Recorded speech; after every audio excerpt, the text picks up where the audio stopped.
Hello, I'm David Hills from the architectural studio DSDHA, which co-founded with Deborah Saunt, and I'm going to give a very short talk about our work with the ceramic artist and writer Edmund de Waal on two projects we did with him, both in South London. It started with a project which you see on the screen here. This is a really modest studio in Tulse Hill. It's a two-story brick building, which you see on the right. And formerly it had a yard in the middle, in the center of the screen, which was used for parking. And our work essentially was very simple. It was a very modest series of additions and omissions to that space, which began with covering the yard. A simple polycarbonate roof, insulated polycarbonate roof provided a really diffuse light into a space which was going to become the studio for throwing, for making the work. And what you see in the foreground, two black concrete objects, plinths essentially in that space, which one was for a kitchen and one was a utility plinth, and a really simple screeded floor. So it was almost a DIY project. And in the foreground, or sorry, in the background, the sort of flexibility that you see in this space is a series of tables which could be moved through the space. And that's probably fundamental, I think, to the conversations which start everything in terms of our work with Edmund, and also the dialogues that he introduces through his work. On the wall in the background, you see a fine shelf with one of the installations being tested. And this is almost a conversation between the pieces themselves on the shelf, but also the shelf in the space. And the table becomes a sort of point of dialogue and conversation, where his team members and visitors would have conversations. So that's at the threshold when you enter into the space. On the right, the black object contains a small kitchenette. The left, you see the utility sink for the workshop, screened from view when you come in. And those two pieces just frame conversations in the space about how the work was made. And that was almost all that we did in the kind of main studio space. But on the left, you can see an opening through into the more functional rooms. On the ground floor was rooms separated for the kiln, which was obviously much hotter and had ventilation, and a small staircase that would take you upstairs to the writing studio. So what was really interesting was this idea of making. Edmund obviously works with ceramics, and we were making ourselves all these black concrete plinths, and the sharp contrast between the roughness and of the concrete with the fine ceramic work was something which really interested, I guess, both of us about how the work was framed in different settings. And so that carried on upstairs. Wherever we could, we would introduce opportunities for the display of work into secret spaces. But the upper studio, whereas we infilled the courtyard, on the upper studio, it was about emission. So we cut a slot in the roof to bring natural daylight in. And this created a quieter, separate space away from the kind of dust. It's incredibly dusty, in fact, the work that the workspaces themselves. So upstairs was removed from that, and it gave a more secluded space for writing and the research. By this time, Edmund was already a kind of fairly distinguished writer, having written definitive volumes on 20th century ceramics and Bernard Leach, but before Hair with Amber Eyes, for instance, was written. So this writing studio was already a really important part of the space, but its removal from the studio also gave the opportunity for it to be cleared out and used more cleanly for display. So he could bring in clients, gallerists to share his, pieces of work with them and see it in a cleaner setting. So very modest project, but gave these kind of three kind of core spaces: the workshop space, the writing space, and then linked to that and slightly separate the kiln room. But it wasn't long before this studio was no longer large enough for the scale of Edmund's work, because at the time of finishing this, Edmund was working on the Amazing Signs and Wonders installation at the Victoria and Albert Museum.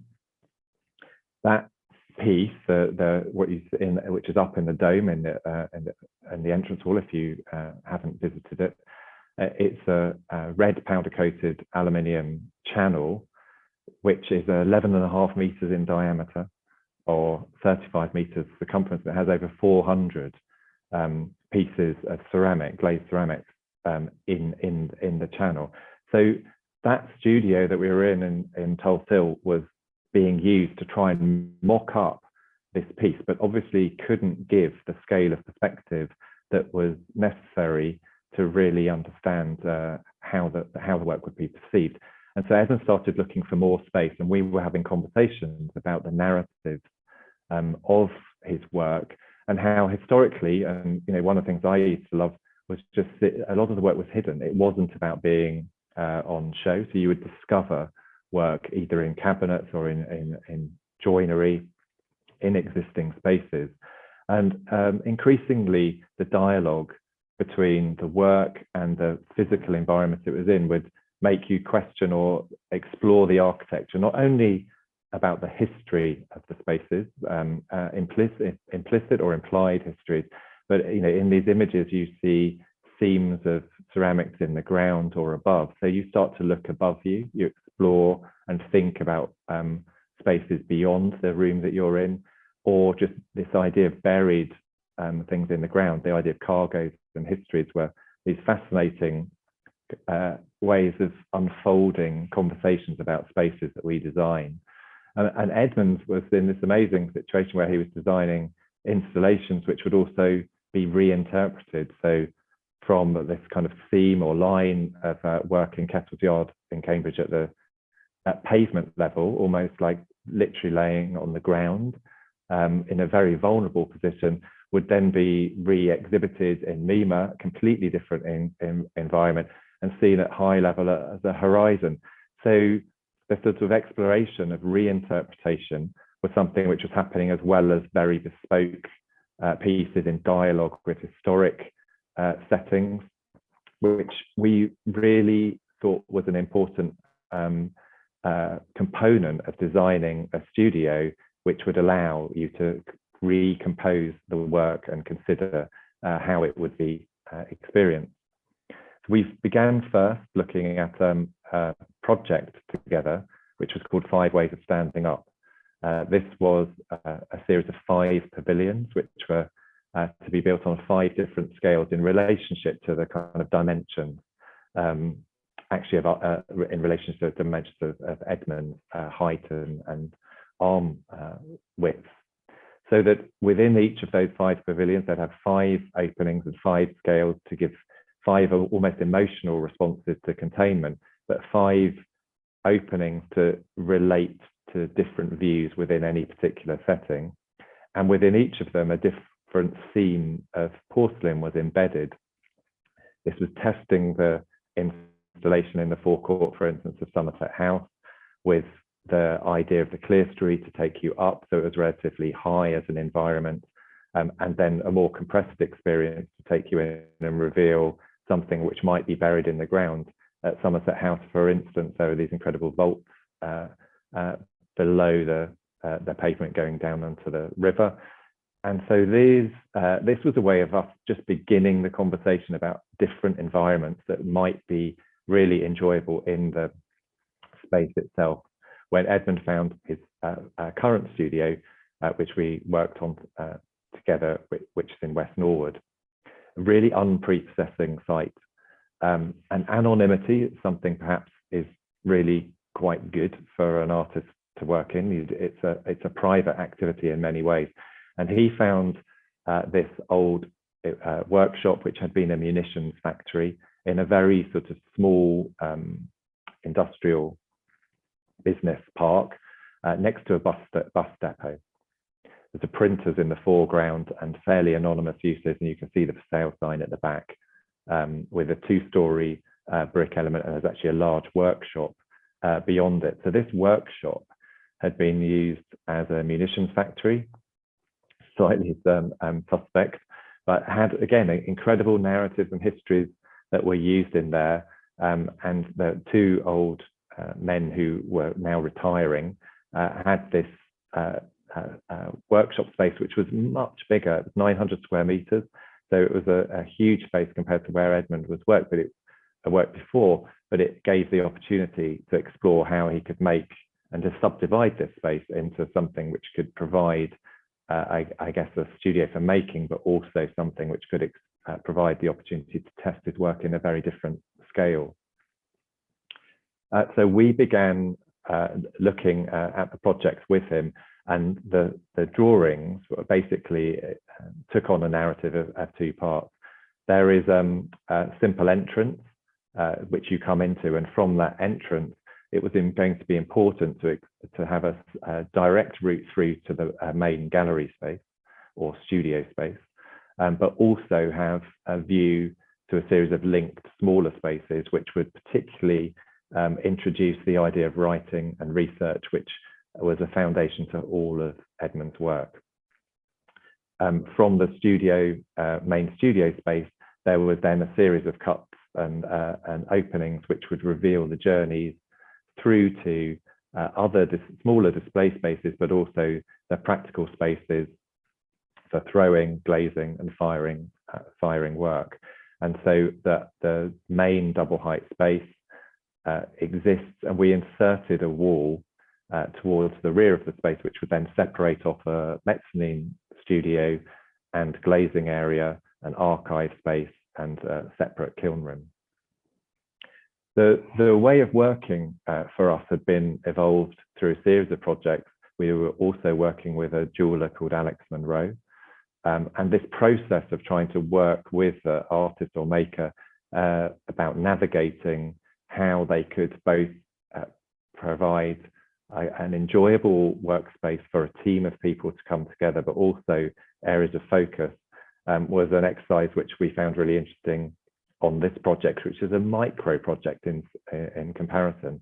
But this took on a more public presence for a jeweler who was going to open on the one hand, a sort of boutique to invite people in at ground floor to visit. So it has a sort of threshold, almost a retail threshold, but above it was a casket of spaces, which we explored with him about how he could unfold the various processes that were necessary about making his work, from inviting people in on a ground floor of the shop, studio to go and have conversations and explore ideas of what should be made or what's going to be commissioned, the workshop floor, leading up to a meeting room at the top where you could review the work in process and discuss things with your team, and going up to a roof terrace on the top of the floor above. In this instance as well, another dimension of work which was actually engaging with the internet was becoming evident. So the process here of making, and which was carried out off-site sometimes and then finished in the studio, would also involve a dispatch area in the basement, which was another process which was really important. But each of the rooms were then designed very much to individual activities and scale of making, in terms of really optimizing the use in a very small space. Edmund's studio, the dialogue was obviously very different. We had 900 square meters, and it was about establishing kind of how that space could provide both a space to almost simulate a gallery environment, at the same time as break down to an area which could involve intimate conversation, or a space for work for the team that might be organizing exhibitions and so forth with him. So we worked very much with a kind of physical model, a series of tables, which would become the kind of foreground to any activity. They could be moved together, separated, that would provide a threshold for the discussion or the engagement with whoever was coming to the studio at the time. And simple sketches of how that space would be reconfigured to open up the, I guess, micro spaces within the large volume, where the office would exist for cataloguing of work, and the thresholds that you begin to see through the sketches, looking through to office on the right, which has a little window onto a pocket courtyard. And then there's a lined space which goes out for delivery, so that this is where pieces of work can be delivered, unpacked, and so forth before coming into the studio. And similarly, the sketches which would come out of that process and the model would here it's looking at the mezzanine space, which we were going to try and build next to the glazing studio, so that the individual people working with Edmund would be both in the same volume, but have their own space to focus and study as they're working. So there was a great kind of dialogue of design, which then introduced really practical considerations of how we would make this project, both economically to build, but also economically to run. We couldn't afford to do major rebuilding, so the existing structure was tested to see what capacity it had, and there was very minor reinforcement, for instance, of the existing truss, so that we could add the weight of new insulation to fill the roof and reline the roof. And we inserted this new wall as a screen to separate and create a scale of the smaller studio spaces at the back. Whilst it was tempting to have obviously kind of an enormous space, what was really interesting is that obviously once you close it down, the space almost became bigger in its making. But at the same time as reducing those dimensions, we also looked at cutting out specific pieces of the structure so that we could open up visual and communication spaces between the writing studio above, which would then connect down to the main studio. And this is the entrance hall, which was really important about we retained the existing staircase, but just took out some of the structure so that, again, the kind of volume could expand to open a connection between what will become the writing studio and the entrance into the studio itself.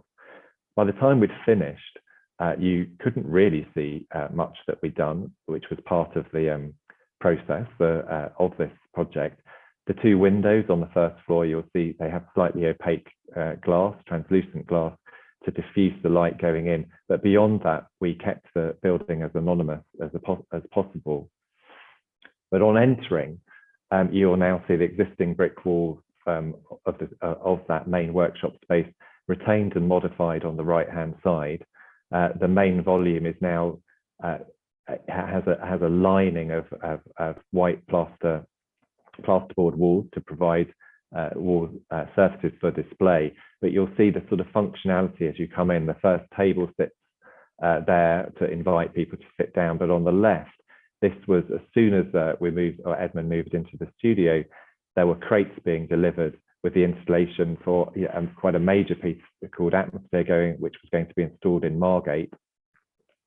And so this studio immediately became the kind of workshop and testing space for how these quite substantial vitrines would be suspended in space ultimately, because this was a completely new dimension of work that was being made. The idea of vitrines almost floating in space as clouds on the horizon and experience in a very different way. So the studio, the flexibility of the studio became a workshop that's it's both for display but also for testing. So the table, again, in the foreground is at the point of conversation and meeting places. And you'll see here how, again, very similar to the first studio, things that we learnt about, a fragment of brick wall conceals the kitchen behind. It's both part of the studio, but separate. And you'll see the direct entrance in so that guests get this direct view through to this amazing space of work. It is opened up to take distant views from pieces of work and tests a scale of installation, which clearly the sort of intimacy of making those pieces is only part of the process. The composition is such an important part of the work that the space needs to be able to kind of hold itself together so that over time this can be tested and reconfigured.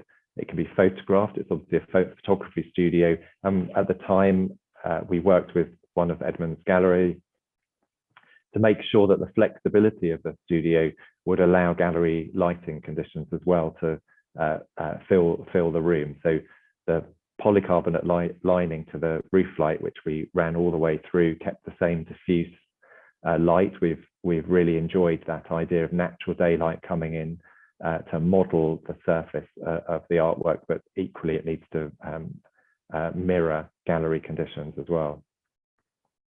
So with the sort of simplicity of one space, this view is showing that these kind of connected spaces which follow the journey of how the space comes together as a whole. On the right, you can see the light just falling down into a kind of void, which would lead you to the writing studio. But at ground floor level, you follow behind the screen, it unfolds the journey into the glazing area. Here, where pieces of work will be made, and the cabinetry is built quite simply and robustly to accommodate all of the various materials which are used for that process. And a staircase unfolds that journey up to a very simple mezzanine where Edmund can make pots both, on his own, but still being connected spatially to the environment of the full studio. Each of the thresholds that are made where vitrines or cabinets are made are used in the studio for infinite tests of glazing, which will inform later pieces of work. So it almost feels like a place of display, but actually this is very transitional in process. And here there's a much more generous area available for the firing rooms where the kilns are stored. This obviously has better ventilation, still has natural daylight over the roof lights. This is in a single story part of the workshop. And you'll see security bars actually in these roof lights as well. It's next to a bus station. And so security was a big concern here to make sure that the space was safe and robust. You can see just on the top of this section here, kiln room, which is a single story part of the project. And then this sort of cuts that were made through this office wing adjacent to the studio. Number 2 here is the void, which you can access from the main studio and provides a link up to the writing studio. And when you come in the front door, again, we've opened up the staircase to provide the landing, which opens a relationship to the library. The library faces both the hall and the library faces the writing studio. So these two spaces become like valves to the work. The void from the gallery is both kind of a discrete and very calm space to test how work could be perceived with top light. Again, the glazing to the windows has been diffused here to create a very calm, even daylight, and it changes radically depending on the scale of pieces which can be exhibited in there. And a similar kind of environment, I guess, is introduced at the entrance. This idea of a threshold space to greet people coming into the studio offers a distant view into the studio straight ahead. Light coming from above encourages you, and the openness of the staircase encourages you to engage with writing and research as part of the work. But you might be able to see also in the floor, a vitrine opened up into the floor, which was working with the dialogue of, again, pieces of Edmund's work that he was developing in Cambridge at the time. Was a project called A Local History, which has these buried vitrines in the pavement, which are really wonderful. And so it gave the opportunity to reveal those dialogues in the space. And just like at the first studio in Tulse Hill, here where you could then come up into the writing studio, beyond you, you can see the kind of void which drops down into the studio. The glazing is diffused so that it creates a kind of internal atmosphere, very much kind of focused on the kind of world that the work is being produced in, but it really resonates with changing lighting conditions, which change the character of that space throughout the day. And as you move around, the library unfolds both a sort of practical dimension to that space and is critical and has become more critical to the importance of Edmund's written work in processes he's followed since. I just wanted to end with one of the things I think has been really important about the project is the generosity with how the space is used. So as well as its functional and practical uses, this is one of many examples of when Edmund shares its use with other artists and makers. This was a joint exhibition with Bromley Suarez Smith, who makes amazing jewelry with medieval artifacts. And so you see in dialogue the use of the building with new audiences coming in, opening up different conversations between different makers and artists, and bringing the sort of focus of the surfaces of the studio to the foreground. The idea of gold leaf and gilding is something which is very intrinsic to the work of porcelain. Porcelain, I think Edmund talks a lot about its references to being called, I think, white gold, because it's so precious. And so that dialogue really, I think, is a fantastic generosity of bringing new audiences into the space in a way that the work itself does when it's taken out of the studio and opens dialogues with existing and new buildings that people perhaps wouldn't otherwise go to. Romilly, also amazing bookbinding artist, and so the studio took on another dimension with her work displayed upstairs, and ever so important now as well is the social value which is offered through the studio. Here it is being used as a workshop space for local school children, and this reminds us, I guess, of the absolute delight that the studio is a making space. It's a tactile space. On the one hand, some of the images appear rarefied and are in the world of galleries, but at the same time, this is a tactile and amazing craft which underscores everything and is incredibly accessible to people. And this space is a really comfortable workspace. So the dog can come to work, and the space adapts to the very different uses and functions that Edmund's work now needs to address. Thanks very much.